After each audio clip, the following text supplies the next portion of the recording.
Okay, everybody, here we go. This is how to fix a shower door that has these plastic little thingies right here.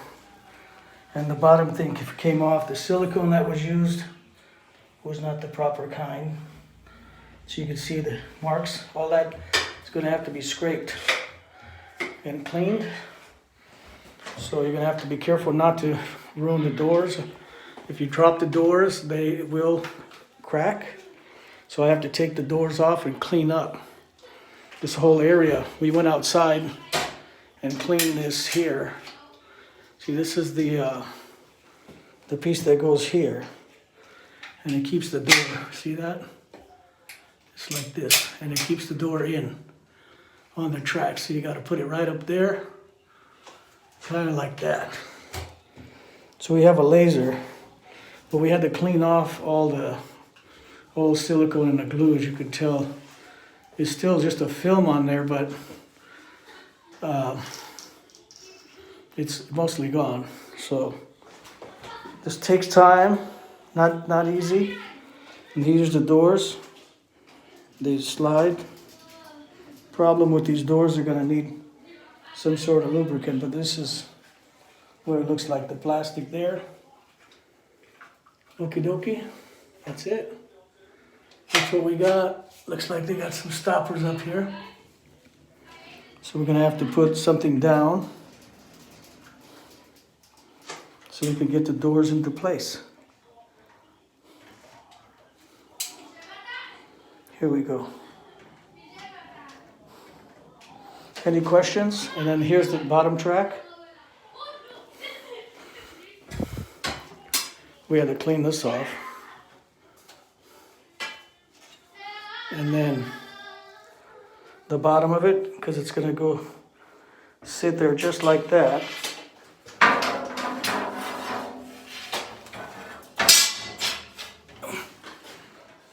So it can hold a door.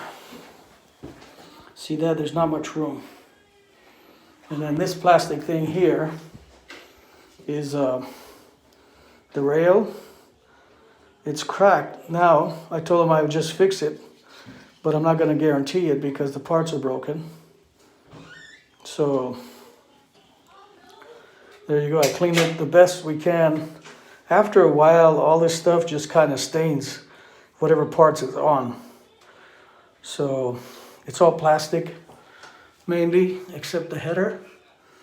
This is the way that Holcomb used to do their doors.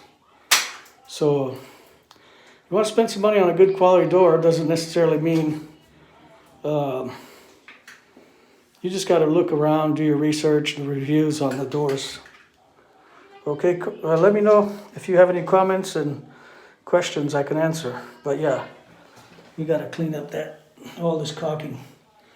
And what I'm using is a product in here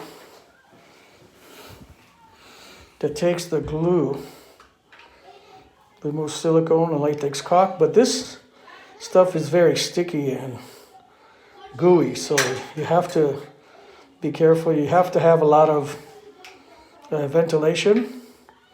And then what I do, this is not encouraging anybody to try this, but what I've done for years, I use the acetone just very lightly in areas that are really greasy and stuff to take off all the grease off the metals, and I use it while ventilation. So when I do this, I'm gonna have the fan in here and go from there.